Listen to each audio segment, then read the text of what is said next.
ijambo ry'Imana ritubwira yuko tugomba kububaha ariko mu mwami wacu. Igihe cyose badutegeka ibinyuranyije n'ijambo ry'Imana, turasabwa kubasuzugura imbere y'Imana kandi kwemera ibyo dukoze. Izo nzego itatu dusabwa kubaha. Ijambo ry'Imana ritubwira ko tugomba kububaha ariko mu mwami wacu. Igihe cyose badutegeka ibinyuranije n'icyo Imana yavuze, turasabwa kubasuzugura kandi imbere y'Imana ikabyemera. Rero mu cyigisho cyacu twebwe turibanda ku kubaha abatuyobora mu by'umwuka. Ijambo ry'Imana rifite icyo ribivugaho mu gice cy'Abaheburayo cya 13 umurongo 17, haravuga ngo mwumvire ababayobora mubagandukire kuko ari bo baba maso barinda imitima yanyu kabazayibazwa. Nuko rero mubumvire kugira ngo babikore banezerewe kandi batagononwa, kuko kubikorana kangononwa bitagira icyo bimarira mwebwe. Ijambo ry'Imana ratubwiye ngo kumvire abatuyobora. Pawulo yongera kubivuga mu gitabo cya Timoteyo cya mbere, mu rwandiko rwa mbere yandikiye Timoteyo, igice cyaho ni cya 5 umurongo waho ni wa 17. Nanone abakuru b'itorero batwara neza batekerezwe ko bakwiriye guhabwa icyubahiro inshuro ebyiri, ariko cyane cyane abaruswa no kuvuga ijambo ry'Imana. Abakuru b'itorero batwara neza bagomba guhabwa icyubahiro inshuro ebyiri. Utakibahaye uba wishe itegeko ry'Imana. Timoteyo ya nanone ya mbere 3:12 muratubabarira. Kuko abakora neza uwo murimo w'ubudiyakoni bibonera umwanya w'icyubahiro mwiza n'ubushizi bw'amanga bwinshi bwo kwizera Yesu Kristo Imana yacu yadukiza. Amen. Bageze ku badiyakoni ho baravuze ngo niba bakora umurimo wabo neza nabo bazahabwa icyubahiro bakwiriye kubaho. Haleluya. Amen.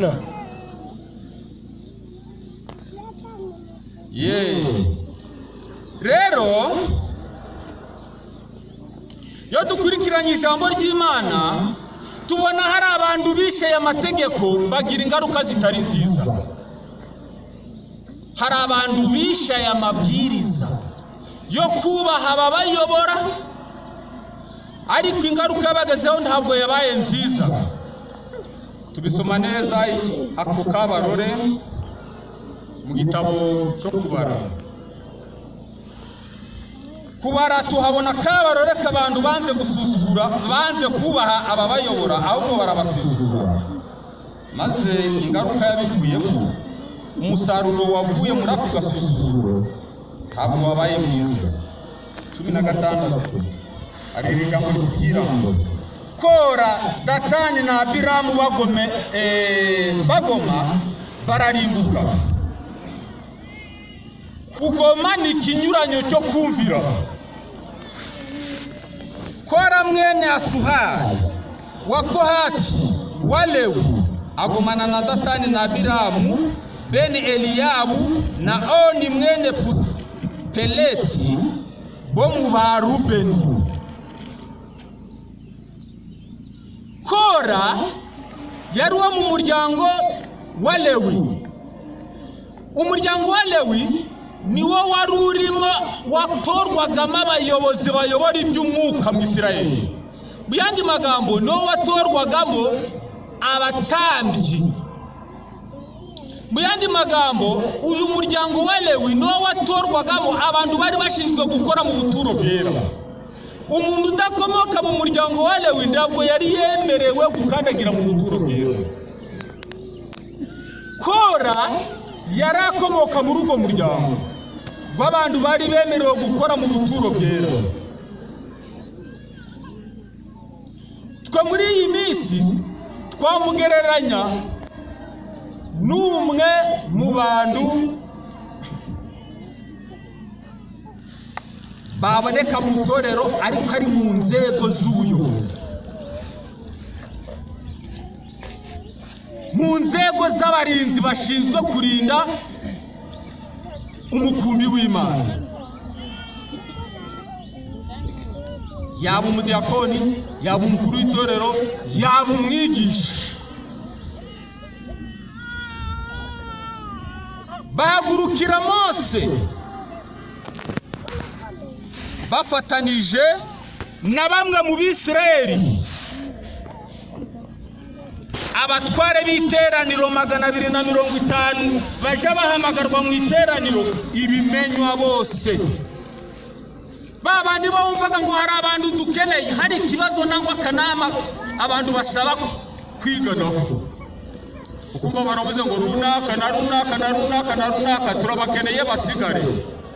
Bene abo nibo babaye muri kariya gakundi, nibo bateye ibikingi, nibo bateye ingoma mu bitugu. Bari abagabo batatu, babandu b'ingenzi, babandi namwe mubona no ku bicaniro by'iwanyu batabonetse mwahagera mukitahira. Birakomeza biratubwira biti batenanira kugomera Mose na Aroni, barababwira bati ibyo mukora birahagije, kuko abo mu iteraniro bose nabera, umuntu wese wo muri bo Uwiteka akaba hagati muri bo. Nuko niki gituma mwishira hejuru y'iteraniro ry'Uwiteka?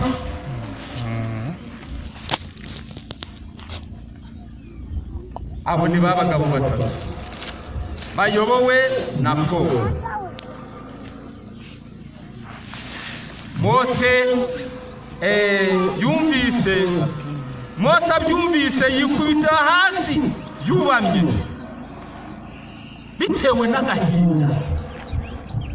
Yumvisha ko magambo gasohotse muri bagenzi be bari bafatanije, yikubita hasi.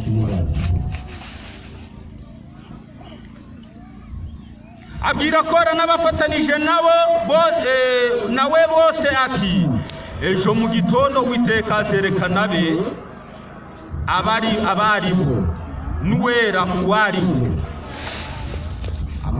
amwigize hafi. Uwo azatoranya niwe azigiza hafi. Mugenze mutya mwende ibyotero Kora n'abamufatanije mwese, ejo muzashiremo umuriro muwushireho imibavu imbere y'Uwiteka. Umuntu Uwiteka azatoranya azaba ari uwera. Ibyo mukora birahagije mwabarewe. Uwo ni Mose. Nawe arababwiye ati rero mujiandaye mujiweke tayari, mufate ibyotero mushireho umuriro murahuye imbere y'Uwiteka. Ejo mu gitondo twese rendez-vous imbere y'Uwiteka. Uwiteka niyerekana. Niba ari mwebwe muri mukuri, Uwiteka aratanga ikimenyetso. Kandi niba ari nje na Aroni turi mukuri, Uwiteka navuga kuko ibyo mukora birahagije. Ayo magambo muvugira mu rwiherero mukaba mumaze no kuyageza mu bantu hagati, birahagije. Ntawakomeza kuyavumiriye, ahubwo birasaba ngo Imana itabara. Kandi Mose abwira Kora ati, nimwumve Balewi, mbese mwarabisuzuguye yuko Imana y'Abisirayeli yabarobanuye mu iteraniro ry'Abisirayeli kubigizanya hafi ngo mukore imirimo yo mu buturo bw'Uwiteka. Muhagarare imbere y'iteraniro mubakorere. Nawe Kora akakwigizanya hafi na bene wanyu Abalewi bose, none mushaka n'ubutambyi. Murabigaye. Imana yari isanzwe arabatoranije bagira ababwiriza. Imana inyuriye mu iteraniro ryayo yakugize umudiyakonikazi. Imana inyuriye mu bushake no mu rukundo rwayo iragutoranya ikugira umuririmbyi, ikugira intumwa, ikugira umwigisha. Ndurakanyura none hirya no hino aho uri kunyura ni ngo ariko mubonaga umukuru w'itorero ngo bite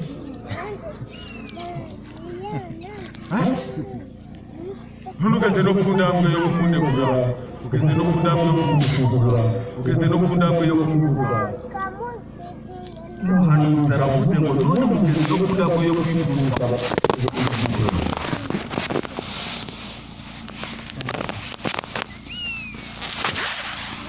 icyo nicyo gitumye wowe nabo mufatanije mwese muteranira kugomera Uwiteka. Aroni niki ko mumwitotombera? Mose ahamagara Datani na Abiramu, ubwo Kora we urwe paje ibaye ibirinduwe. Mose abirindukiye Datani na Abiramu, aravuga ati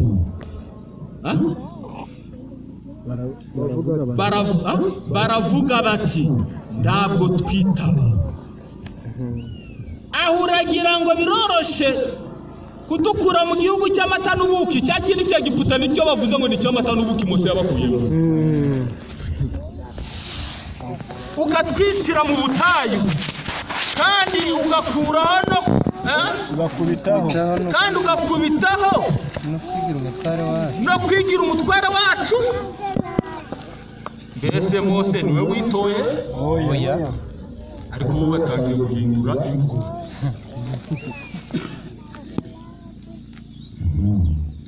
Kandi dujane mu gihugu cy'amata n'ubuki, nduduhaye gakondo n'imirima y'inzabibu. Mbese urashaka kumena amaraso y'aba bantu?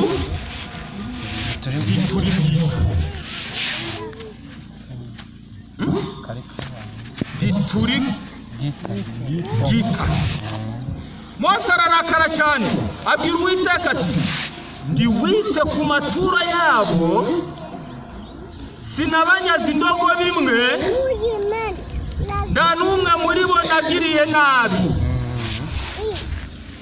Umuntu wese muri mwe Mose abwira Kora ati ejo wowe n'iteraniro ryawe ryose muzanane imbere y'Uwiteka, wowe nabo na Aroni. Umuntu wese muri mwe azende icyotero cye agishireho umubavu, mwese muzizane imbere y'Uwiteka uko ari 250. Nawe ubwawe na Aroni muzane ibyotero byanyu, umuntu wese muri bo yenda icyotero cye agishyiraho umuriro, awushiriraho umubavu. Bahagararana na Mose na Aroni ku muryango w'ihema ry'ibonaniro. Kora ateraniriza iteraniro ryose ku muryango w'ihema ry'ibonaniro kubagomera. Ubwiza bw'Uwiteka bubonekera iteraniro ryose. Uwiteka abwira Mose na Aroni ati nimwitandukanye n'iri teraniro kugira ngo mbarimbure mu kanya gatoya. Mbese Uwiteka atangiye kwiyerekana cyane. Tarakabwira Datani na Abiramu nangwa Kora ngo mwitandukanye n'aba bantu ba Mose mbarimo. Mose umuntu wari ufite umwuka w'ubushumba w'ubwungeri, bitewe n'urukundo yari afitiye abo bizera, nubwo bari kumupinga, habonetsemo abo kumugomera. Mose ntabwo arakanezezwa n'ijambo rivuye mu kanwa k'Uwiteka ko agiye kuyobora iteraniro. We na Aroni bikubitira hasi bubamye, baravuga bati mana y'imyuka y'abafite umubiri wose, umuntu umwe nakora icyaha, mbese urarakarira iteraniro ryose? Uwiteka abwira Mose ati bwira iteraniro uti nimuhaguruke muve imbane zose z'ubuturo bwa Kora na Datani na Abiramu, muve hafi y'ibivera byanyu byabo bantu bagabo batatu. Ubwo iri tangazo rigiye mitorero ryose. Mose arahaguruka ajaho Datani na Abiramu bari, abakuru bo mu Isirayeli baramukurikira, abwira iteraniro ati nimuve ku mahema y'aba banyabyaha, nimugire ikintu cyabo mukoraho, kugira ngo igihano bahanirwa ibyaha byabo byose kitabarimburana nabo. Barahaguruka bava impande zose z'ubuturo bwa Kora na Datani na Abiramu. Datani na Abiramu barasohoka, bahagararana n'imiryango yabo, abagore n'abana. Bakunda umugabo akora icyaha, baba bari kumusanga, ubuyobozi bwaba bari kumwereka ati nyamara wacumuye. Ukabona umugore nawe afatanije nawe atari kunamwe murakanije, ukabona n'abana bafatanije nawe, ukabona n'abari kuvuga batari ko nawe n'ubukuraho umunaja yawe abo bagabo bari batatu n'abagore babo n'abana babo basimbutse kuvuge bati kandi abo bagabo bari kugomera Imana. Bibi byakawa mugani ngiye amabuye gagiye ni amazi gagiye ni amabuye gaje. Jambo ratubwiye ngo n'abana babo bato n'abagore babo n'abahungu babo n'abakobwa babo bari bafite bose. Mose aravuga ati iki nicyo kiri bubamenyeshe yuko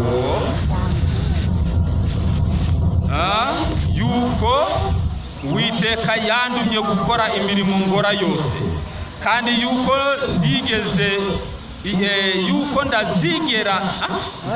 yuko ndagize icyo ngora ku bwanyu.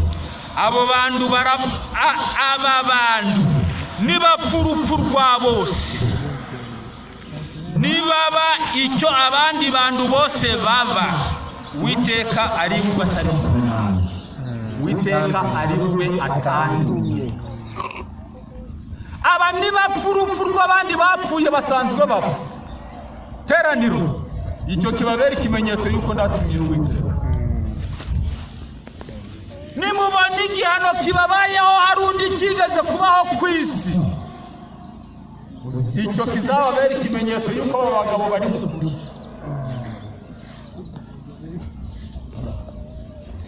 Ariko Uwiteka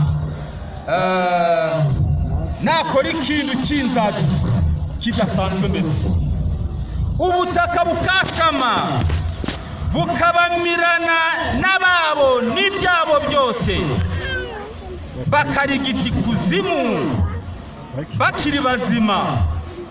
Muri bumenye yuko aba bantu basuzuguye Uwiteka. Uwiteka ntiyasamye ubutaka bwaho bahagaze, hababona babo n'ibyabo, bakarigita imbere y'amaso bose babireba. Muzamenye yuko icyo bakoze basuzuguye Uwiteka, batasuzuguye Mose na Aroni. Akimara kuvuga ayo magambo yose, ubutaka buri munsi yabo bwigabanyamo kabiri, nuko burasama bubamirana n'amazu yabo n'abantu bakora bose n'ibintu byabo byose. Nuko bona babo n'ibyabo byose barigita ikuzimu bakiri bazima, ubutaka bubarengaho, bararimbuka bakurwa mu iteraniro. Abisirayeli babagose bose bahungishwa no gutaka kwabo bati ubutaka butatumira natwe.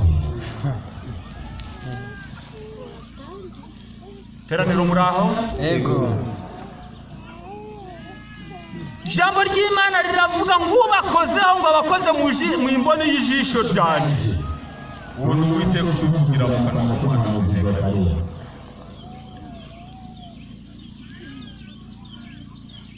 Icyo Mose yasabye Uwiteka kigaragarira mu maso y'iteraniro ryose babireba.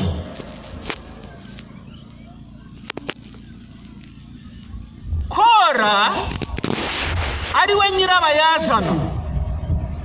Igitabo cy'abakurambere n'abahanuzi mu cyigisho kitubwira ngo ubugome bwa Kora na Datani na Abiramu kiratubwira ngo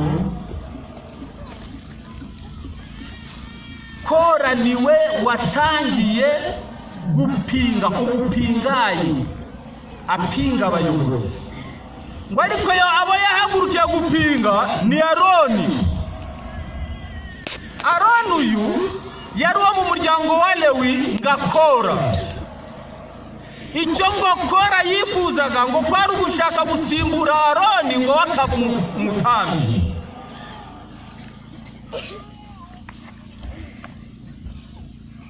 Haraho usanga mu matorero impaka zarabaye ndende, abadiyakoni batumvikana n'umukuru w'itorero, ibyifuzo byaba ari ukugira ngo umukuru w'itorero aveho. Bene abo baba bagiranye na Kora.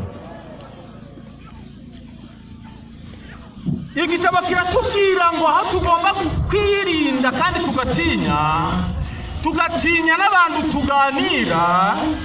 Igihe cyose bakubwira amagambo y'ibitagenda neza ku bayobozi, ngo Kora nawe ngo atangira kugoma byatangire mu mutima we, ngo ariko ari gushaka abafana ngo atangira kubivuga rikongorera. Ni kw'icyo gitabo kitubwira. Akareba umuntu wiringirwa, wavuga ijambo rikumvikana,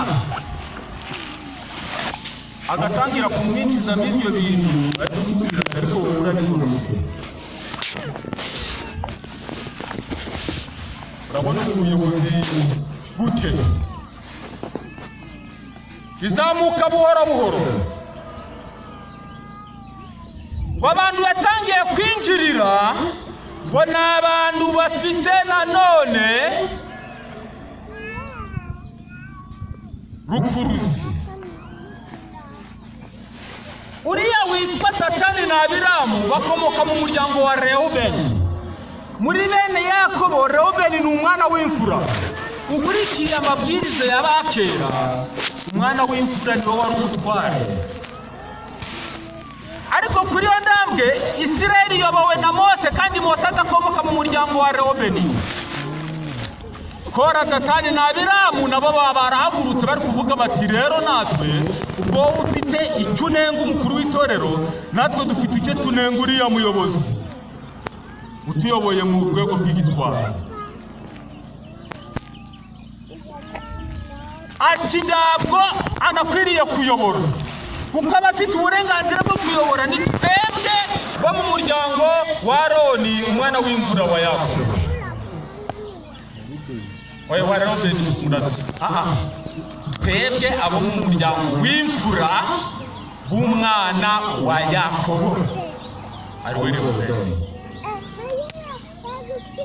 Ubwo bahagurukira kuhirika abantu b'uburyo bubiri kuko mwabivuze. Bamaze kuba bamwe, batera intambwe ya kabiri yo gushaka abafana. Niho murasanga ngo barayobeje abandi bagabo 250 basanzwe bahamagarwa mu iteraniro ry'ikimenyabose. Aba bagabo batatu bari abantu b'ingenzi, kandi nabo bafite impano bakoraga mu itorero. Ndetse igihe Mose yahamagarwaga kuja ku musozi kubonana n'Uwiteka, bariya bagabo batatu nabo bari bariho. Igitabo cy'abakurambere muri icyo cyigisho baravuze ngo guhera icyo gihe, bitewe n'uko kuja bakenerwa, kiburi yawe ilipanda. Uko bajaga babakura bakakenerwa mu nama zimwe na zimwe zitari za rusanga, ariko bagakenerwa kuko bakeshwaho inama, ngo aho niho habaye indandaro yo gupinga Mose no gupinga Aroni. Satani rero afite ukuntu yinjirira abantu. Yabona uri ku mbano runaka ukorera mu uri ku rwego runaka, bagenzi bo bari kuja bagukenera, bagenzi bo bari kuja bagukoresha, Satani nawe akagutera kumva kuri iki.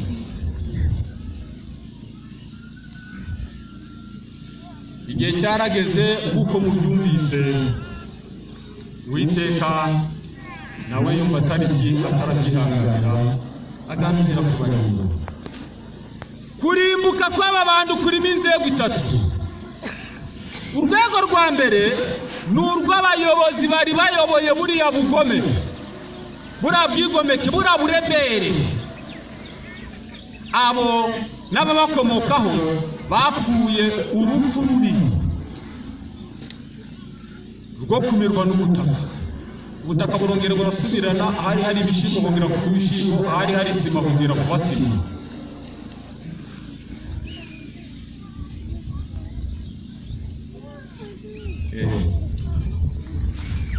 Iteraniro ryari risigaye ryarirukanze rirahunga riravuga ati natwe wabona ubutaka butumize. Igihano cya kabiri, abandi bose haba n'abagabo 250 ndabwo bo barimbukanye n'abakora, ndabwo bo bamizwe n'ubutaka. Uwiteka yarezeriye, Uwiteka yasize akanya gatoya ko kugira ngo barebe ko ukuntu abo babayobeje barimbutse, ngo wenda barisubiramo. Igitabo kiravuga ngo bari bongerwa akanya ko kuba bakwihana, bagasaba imbabazi, bakatura icyaha bakoze. Akanya Uwiteka yabateganirije gashirana n'umuvuze ngo Mose na Aroni mutubabarire twahemukiye Imana kandi namwe tubatsura. Uwiteka abonye kagahe gashize ndawe wisubiyeho muri bo. Uwiteka amanura umuriro uvuye mu ijuru gukongora babagabo 250 barashe. Babandi bafashe ibyotero bari biteguye gusoma.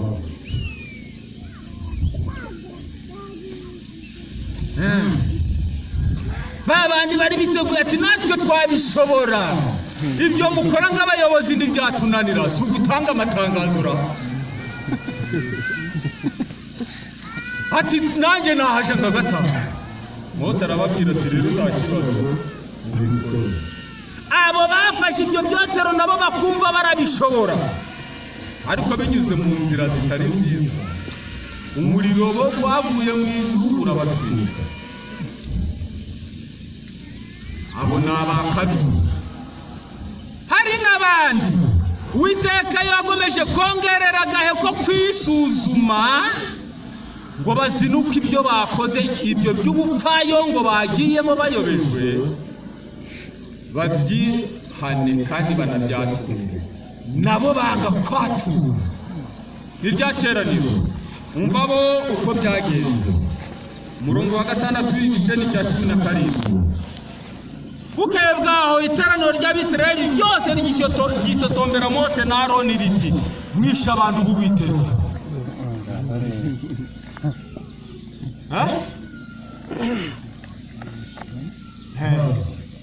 Nibarakarabuka ibibaye kuri bagenzi babo, nibabandi birukanze bari kuvuga ngo reka twirukange natwe ubutaka butatumira. Bukeye mu gitondo baza kubataka Mose na Aroni. Ati murabona ibyo mwakoze mwabakuru b'itorero, mwisha abantu b'Imana. Iteraniro riteranira kugomera Mose na Aroni. Bareba berekeje ihema ry'ibonaniro, babona cya gicu kiraritwikiriye, ubwiza bw'Uwiteka burahaboneka. Mose na Aroni baje imbere y'ihema ry'ibonaniro. Uwiteka abwira Mose ati nimuhaguruke muve muri iri teraniro ndirimbure akanya gato. Bikubitira hasi bubamye. Mose abwira Aroni ati enda icyotero cyawe ukure umuriro ku gicaniro,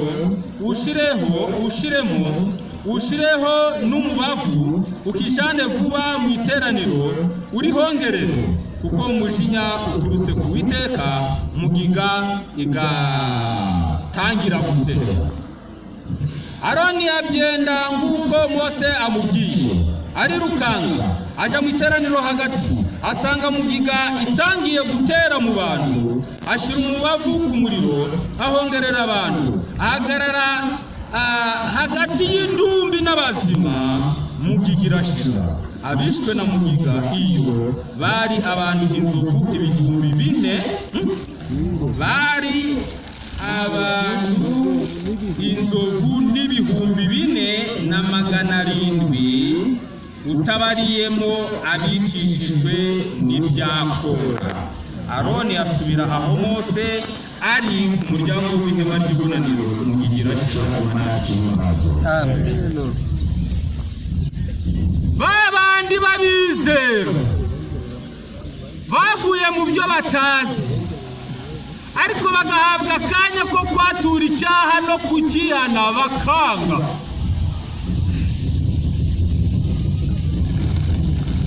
ahubwo batangira nabo kubwira Aroni na Mose ngo bamwishe abantu b'Uwiteka.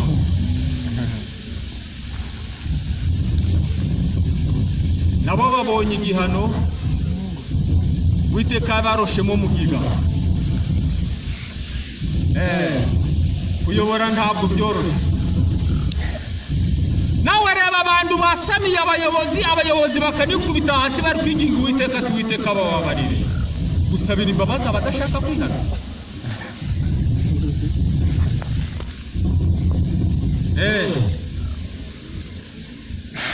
mugiga irabahuka yica abagabo n'abagore. Mose abwira Aroni ati rero Aroni nyaragurika ufata icyotero winginga Uwiteka turebe ko mugiga yahagarara reka kwica. Aroni yagiye kuhagera no gufata icyo cyotero ngo ashire ku muriro n'umubavu. iyo mugiga yari imaze kwica abantu 14,700 bari bake. bazize iki? kutihana. no kutihana.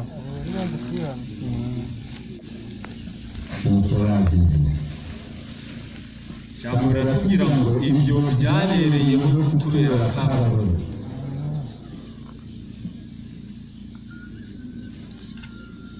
kuki tugomba kumvira abayobozi? twiganarira tugira ngo kumvira abatuyobora. none kuki tugomba kumvira? kubumvira ndacyo ububahaye, ahubwo ni inshingano yawe, ni inshingano yanjye. kuki tugomba kumvira? impamvu bayivuze muri uyu murongo ngo kuko ari bo baba maso barinda imitima yanyu ngo bazayibazwa. umushumba uragiye inka ashobora kurara ingera ari maso arindi umukumbi kugira ngo batagwiba, kuko abaziwe yuko nibawiba umushahara we bazawukata. umukuru w'itorero arikorera atisinziye ku bwawe ubwe mushahara uzawe, ubwe mushahara nyiwe nzawe. hari icyo ntacyo. hari n'igihe bageraga no mu bibazo byo kuraza imirimo ikamurariraho atari ubunebwe yagize, no kugira ngo tuzamwiyumve ngo tuzajye no kumwakadiriza hakuna.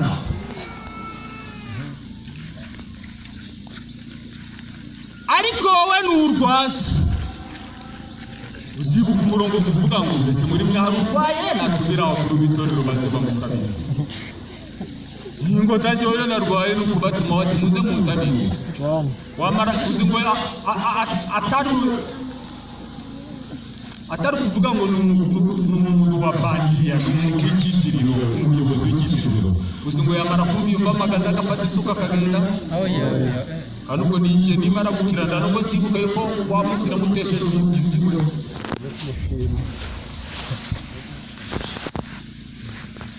iyo yumvishije ngo isega ryateye bunaka ndasinzira, usanga ari gucukumbura ibitabo ashaka ijambo ry'Imana ngo rimwereke uburyo ashobora kurwana no guhangana n'iryo sega.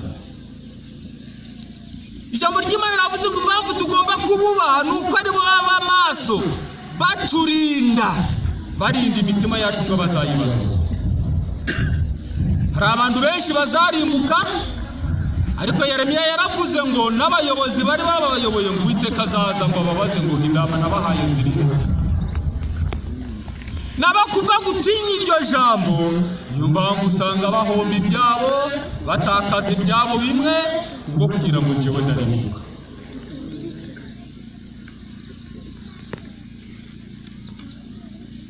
Niyo mpamvu y'abana kubonye watambikiriye yumva atari ndamahwema afite, akaza kukuganiriza atari ko mushiki wanje ibyo bakuvugaho ni by'ukuri. Mwene data, ibi bintu wabikoze gute?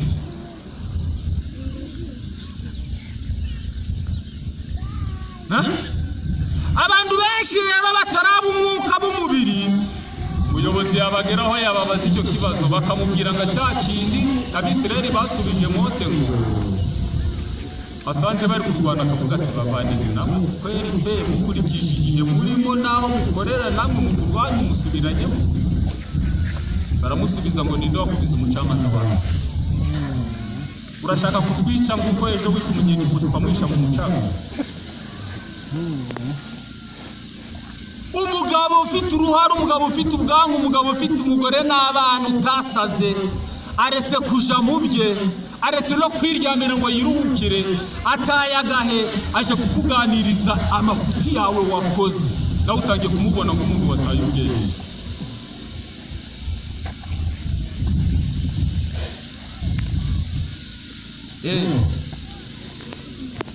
Ijambo ry'Imana riratubwiye ngo kuko aribo baba maso baturinda. Pawulo yongeye kubavugaho mu Byakozwe n'Intumwa 20 umurongo wa 28 kumanura, aho yavuze ngo ari kubabwira abo bayobozi ngo barinde, birinde kandi barinde nabo baragijwe.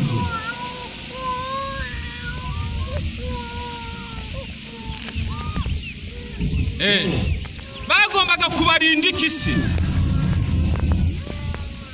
Uyu murongo Pawulo yavuze ndawusoma kugira ngo mwumve muri uko kuturinda bashinzwe ibyo bagomba kuturinda. Barabwiye ngo mwirinde ubwanyu, murinde n'umukumbi wose Umwuka Wera yabashiriyeho kuba barinzi, kugira ngo muragire itorero ry'Imana ibyo yaguze amaraso yayo. Nzi yuko nimara kuva amasegaryana azabahukamo, azabinjiramo, ndababarira umutima. Kandi muri kubwanyu hazaduka abantu bakagira ibigoramye kugira ngo bikururire abigishwa inyuma yawe. No muri iyi minsi hashobora kwaduka bameze nka Kora na Datani na Biramu, bavuga ibigoramye kugira ngo bikururire abantu inyuma yawe. Icyo kuko kizahoraho mu minsi yose bituma Umwuka w'Imana yandikishije ijambo abwira abayobozi ngo babe maso. Rero twebwe aho kuri bo turabwiye ngo tububaye kuko bafite inshingano ikomeye yo kuturinda no kutuyobora. N'amagambo abiri atandukanye. Buriya hari abantu bari aha ngaha bashobora kuba barakoze akazi ko kurinda, haba ibirayi haba n'ibigori. Hari abandi barinda akaba ari abungeri. Umwungeri akora ibintu bibiri icyarimwe, ni ukuragira no kurinda. Aba dufite ngo ni abungeri barinda itorero, ntabwo baririnda gusa banarariyobora, banariragira. Afite inshingano uwo mwungeri nangwa umushumba, afite inshingano yo kurinda uwo mukumbi kugira ngo hatagira n'imwe izimira, hatagira iyo biba. Nanone araririnda cyane kugira ngo hatagira icyo akona,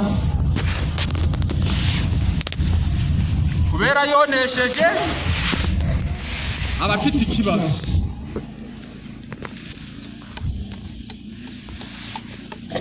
Rero abayobozi nabo bafite inshingano yo kuturinda kugira ngo tutaja kona. Ugutwi kumva numva iby'Umwuka abyira amatwi. Iyo tuvuze ngo baraturinda kugira ngo tutaja kona, mbese muri kumva icyo bishatse kuvuga? Paulo yongeye kubivuga neza ko kuturinda ngo tutaja kona ni gute bagomba kugukora gute. Timoteyo ya 2:4 umurongo wa mbere. Ndagutongerera mu maso y'Imana no mu ya Kristo Yesu uzaciraho iteka abazima n'abapfuye ubwo azaboneka aje kwima ingoma ye. Ugiriza abandi ijambo ry'Imana, ugira umwete mu gihe gikwiriye no mu kidagukwiriye, uhane, uteshe, uhugure, ufite kwihangana kose no kwigisha. Amen. Muri uko kuturinda icyo bagomba gukora ni iki? Turasomye ngo nukuduhana, nukudutesha. Bakundi ubona umwungere atesha ku indama zigiye kona nangwinga, abo bungeri bo mu by'umwuka nabo bagomba kuja barabikora. Igihe cyose bumvisha kanuni ko hari amanyanga ugiye kugwamo nango ugiye gukora utarayavamo, bakagusanga bari kuvuga bati byo twuvugiye gukora mwana n'iki. Icyo gihe baba bari gukora uko bashoboye kose kugira ngo barebe ko bagutesha kona, ko bagutesha kugwa muri ayo mahano. Abayaguyemo nabo bagahanwa, akabahana akababwira ati nyamara ibi mwakoze si byiza, akabahugura nanone akabigisha mu gukora ibyo ngibyo. Abakora uko ashoboye kose kugira ngo arinde wamukunda ukora. Shaba ikibazo rero bakwakuye nguko bakuye korana Datani na Biramu ati bana banjye nimuze hano, ugasubiza ngo nditukwitaba.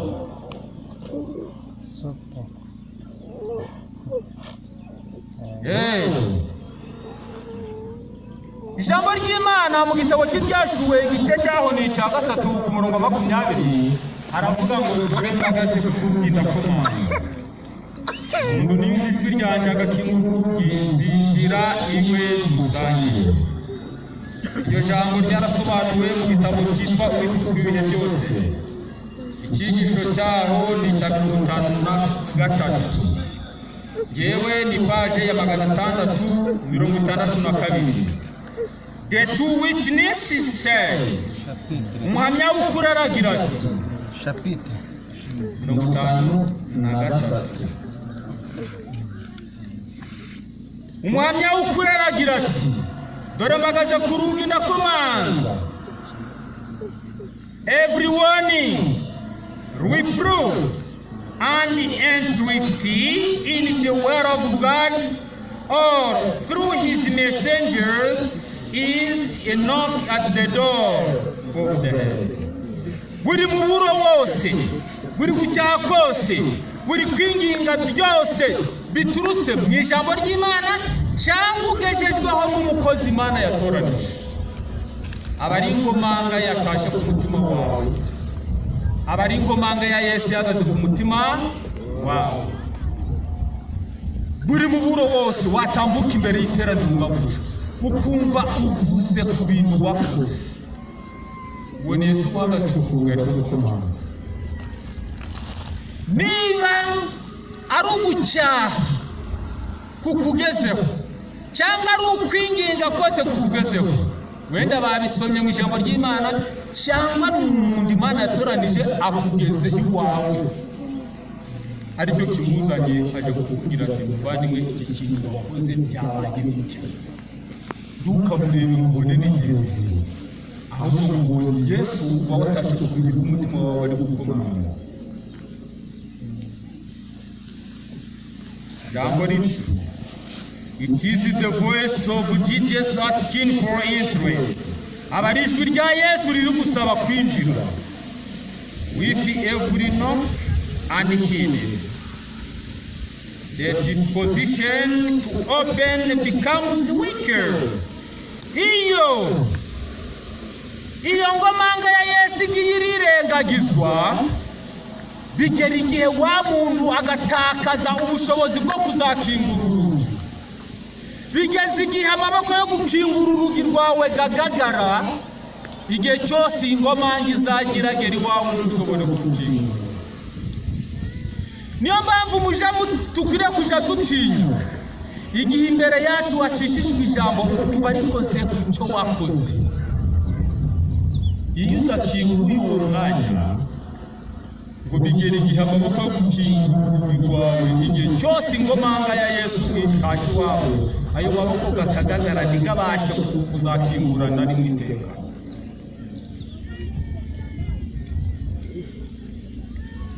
Mu gitabo cy'Abakolosayi hari aho tugiye kwimukira. Tukiri aha ngaha Abakolosayi Pawulo yarabandikiye mu gice cya 2 umurongo waho n'uwa 8 aravuga ngo mwirinde hatagira umuntu ubanyagisha ubwenge bw'abantu n'ibihendo by'ubusa gukurikiza imihango y'abantu iyo bahawe na ba sekuruzaho akarande, kandi bigakurikiza imigenzereze ya mbere y'iby'isi bidakurikiza Kristo.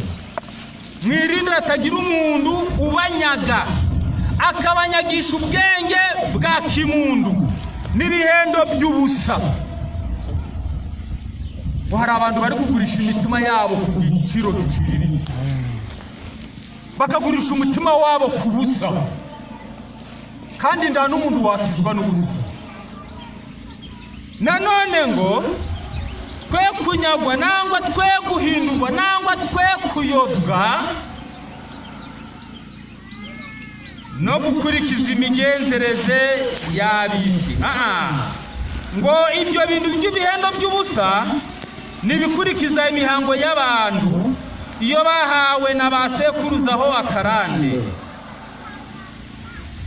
Kera hari ibyo ba sogokuruza bakoraga bitemewe n'ijambo ry'Imana, ariko Pawulo yandikiye Abakolosayi aravuga ngo muri iyi minsi byahinduye ishusho. Rero mwirinde abantu batabanyaga, bakabanyaga iby'ubwenge mwakiriye bakoresheje iyo migenzo ya ba sekuruza, ariko yahindutse ishusho, yahinduye ishusho. Iri jambo dushobora kuba tutari kuryumvikanaho. Ba sogokuruza hari imigenzo bari bafite ya gipagani, muri iyi minsi ikaba itagikorwa, ahubwo ngo ikaba yarahindutse igahindura ishusho. Rero Pawulo yandikiye itorero ngo mwirinde hatagira ubanyaga ibyo mwari musanganywe mukabigurana iyo migenzo ya ba sekuruza yahinduye paji. Arongera aravuga ngo iyo migenzo ntabwo ikurikiza imigenzereze, n'imigenzo ikurikiza imigenzereze y'ab'isi idakurikiza Kristo. Kera igihe cy'ubupagani Gaturika itaraza, hari abantu bakorera Imana bari bitwa ubwoko bw'Imana cyangwa ishyanga ryatoranijwe. Hakaba n'abantu badasenga Imana bari abapagani bitwaga abanyamahanga.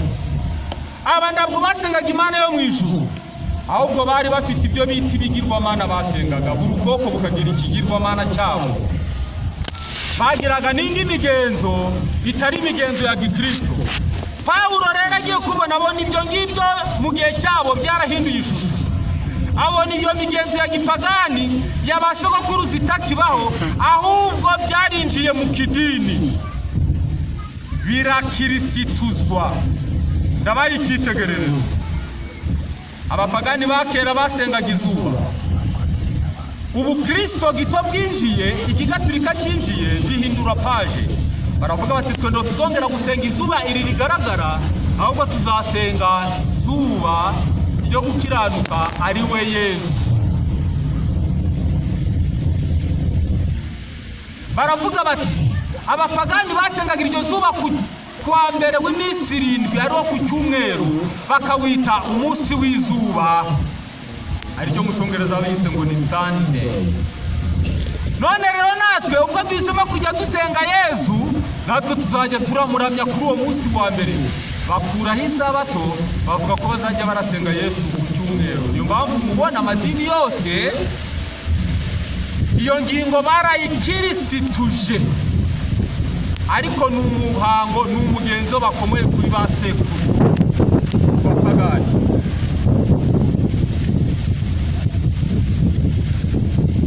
Abandi bapagani bari bafite ibigirwamana bakaja banaraterekera, bari bafite udusengero two bubakaga ku tununga tw'imisozi,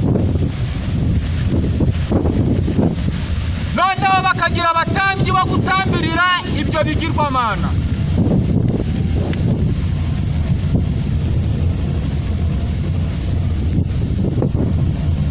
Abantu bose bashakaga kugira icyo basaba bazamukaga kuri utwo tununga tw'imisozi, bajanye amaturo y'ibyo kurya n'ibyo kunywa mu bisome muri Ezekiel igice cya 8, bakaja kubitura ibyo bigirwamana kugira ngo babone guhabwa ibyo basaba. Teraniro turi kumwe muri ubwo bupagani bwa kera. Abagiraga icyo basaba, ababuze ibyara, ababuze kubengukwa, uzabisome neza ku bantu biga amateka n'ubuhanuzi, muzasanga hari imana zo bita imana z'urukundo, hari izimana ibigirwamana bitanga umweru, byo bizeraga ko bitanga umweru, ibitanga imvura.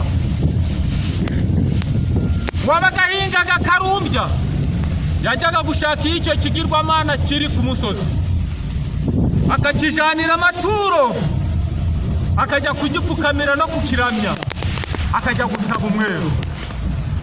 Uwabuze urubyaro, uwabuze umugabo, uwabuze umugore, uwabuze iki, gutyo byagendaga. Isi turimo yitwa isi ngirisito, niko ibitabo bitubwira. Bafashe iyo shusho barayikirisituza bayinjiza mu by'idini. Kuri ubu ku tununga tw'imisozi ntabwo hakiri izo ngoro z'abaterekerera ibyo bigirwamana, ahubwo hari ibizera by'abanyamasengesho. Buna babuze ibyara, uwabuze amafaranga, uri gucuruza ndibigenda ibicemo. Abakobwa bagumiwe, kugumirwa ni Kinyarwanda manza abakuru aribo baracyumva. Abo bose bari gutonda akarongo, buno bakaja kubonana n'ibyo bigirwamana bya Kirisitu.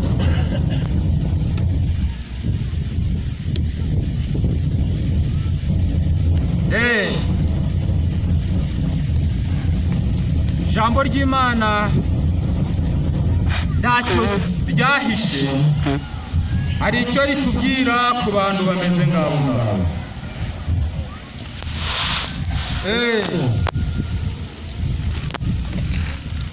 Igitabo kiratubwira ngo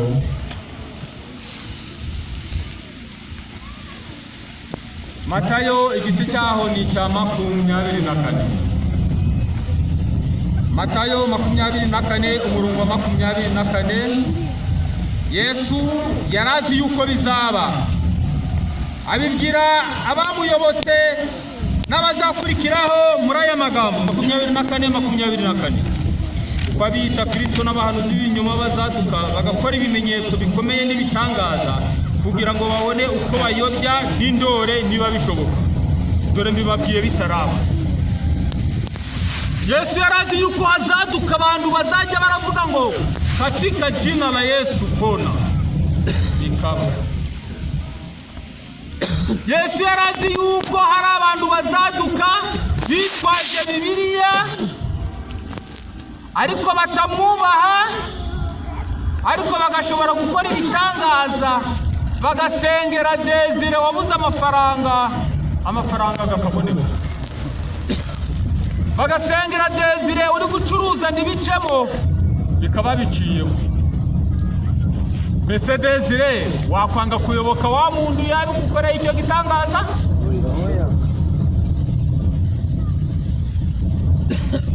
ariko Yesu yaravuze ngo bazakora ibyo, ariko ari n'abahanuzi b'ibintu.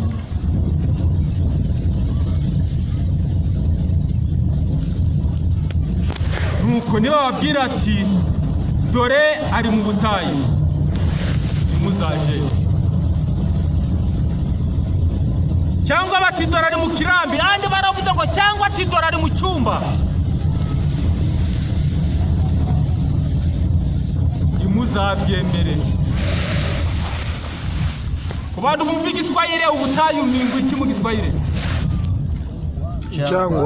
Jangwa. Ku bantu babaye kuri Goma, nta tusozi twinshi mwumvaga bise jangwa. None se uhagezeho wasanga ari muri jangwa? Iyi ni imvugo y'umwuka.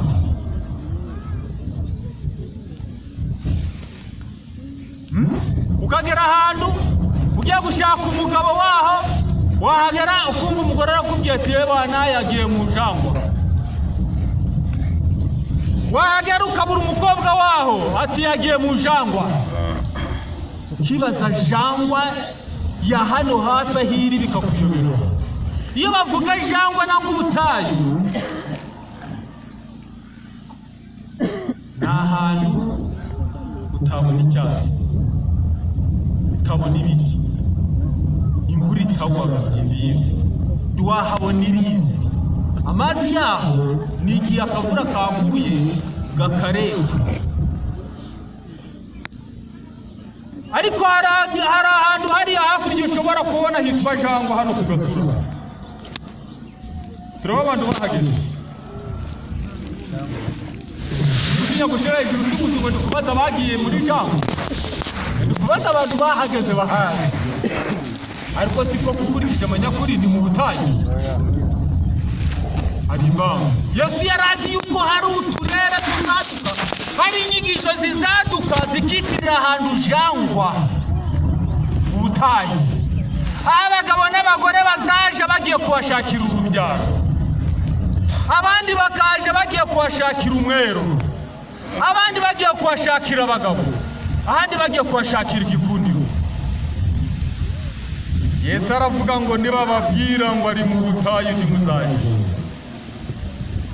bicyashiriraho. Abona hazaduka n'izindi nyigisho zibabwira ngo kugira ngo ukire ibi ngibi rero biragusaba kuja mu cyumba. Yesu aravuga ngo niba kubwira ngo ari mu cyumba ndukaje.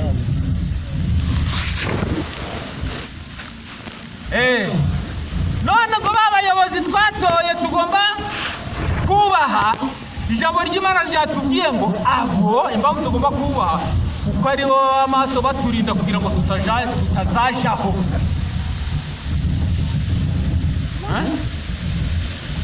Bedesi uwo muntu uri kukubuza kuja gusaba ahantu urabona ibyara, buriya abantu babyaye bo ntabwo bazi icyo kigeragezo kiryanaga. None ureba uwo muyobozi uje kukwitambika imbere, ari kugusomera ibihamya, ari kukwinginga, ari kuguhugura, ari kugutesha ngo nduje aho hantu ho kujya kwisabira ibyara. Uri gucuruza ugataha zero, abo muri hamwe bagatahana ifaranga ritubutse. None wowe wabonye uri kukurangira ngo kugira rero ngo iyi mikoshi kuveho ja mu cyumba. Umuyobozi nawe yabimenye ko ari wo mugambi wafashe, nawe aje kukwitambika imbere. President wamwikiza akakuva imbere ugasimbuka ukagenda. Desire ni wowe uri kubaza.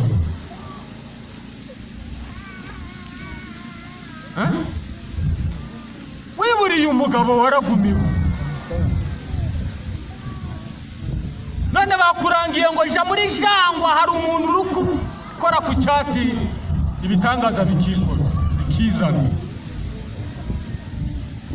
None umuyobozi mwatoye nawe aje kwitambika imbere ngo aje kugutesha, ngo aje gukurikiza umurongo kuvuga ngo uteshe.